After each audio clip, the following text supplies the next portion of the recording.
राजकुमारी चंद्रकिरण की खूबसूरती की तुलना चांद से की गई है। अब सोचो, क्या चांद भी राजकुमारी की तरह चमकदार है? यही तो उसकी अद्वितीयता का राज है। राजकुमार सुंदर ने जब चांद की तरह टिमटिमाती चंद्रकिरण को देखा, तो उसके दिल में बस यही ख्याल आया, उसे पाना ही मेरा जीवन का एकमात्र उद्देश्य है। वो क्या बात है, प्यार तो ऐसा ही होता है। लेकिन राजकुमार के पिता ने उसे चेतावनी दी कि जो लोग चंद्रकिरण के पास जाते हैं, वो कभी लौटते नहीं। हाय! अब तो राजकुमार की हालत ऐसी थी जैसे समोसा बिना आलू के। राजकुमार की यात्रा के दौरान उसकी माँ और पत्नी ने उसे रोकने की पूरी कोशिश की।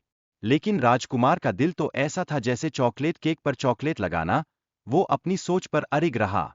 राजकुमार सुंदर का जोगी बनना और राजकुमारी से पहली मुलाकात एक ऐसा मोड़ था, जैसे पिज्जा और पनीर टिक्का का कॉम्बो। ये दिखाता है कि प्यार किसी भी हालत में जिंदा रह सकता है। राजकुमारी चंद्रकिरण का राजकुमार की ओर आकर्षित होना प्यार की गहराई को दर्शाता है। जैसे दो चिड़ियाएं एक दूसरे के लिए गा रही हों। दोनों के बीच ऐसा अद्भुत संबंध बनता है कि ये तो बस कहानी है, लेकिन असली जिंदगी है। चंद्रकिरण ने सुंदर को चेतावनी दी कि उसके पिता प्रेमियों को दंडित करते हैं। अब सुंदर का दिल तो ऐसे धड़क रहा था जैसे कोई गिलास में कोल्ड ड्रिंक डाल रहा हो। सुंदर का प्यार चंद्रकिरण को अपनी सुरक्षा को लेकर चिंतित करता है, लेकिन वह फिर भी अपने दिल की सुनने का निर्णय लेती है। उसकी हिम्मत तो कमाल की है, जैसे एक टमाटर चिप्स की बौछार में तैर रहा हो। दोनों का प्यार धीरे धीरे बढ़ता है, और सुंदर रात में चुपचाप महल में आता है। ये तो जैसे चोरों का छोटी चोरियों में धड़कता दिल हो गया। कोतवाल ने राजा के सामने राजकुमार सुंदर को बड़ा चोर बताते हुए उसकी गिरफ्तारी कर दी।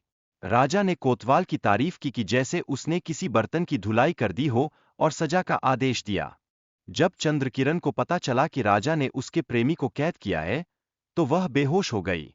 उसकी हालत तो ऐसी थी जैसे सर्दी में कोई आइसक्रीम खा रहा हो। रानी भी अपने पति के लिए व्याकुल है। उसे एक सपना आता है, जिसमें उसे पता चलता है कि राजकुमार कंचनपुर में कैद है। ये सपना देखकर तो रानी का दिल ऐसे कष्ट में था जैसे कोई गाजर का हलवा बिना चीनी के। रानी की दासी उसे समझाती है कि उसके पति कुशल है और चिंता नहीं करनी चाहिए।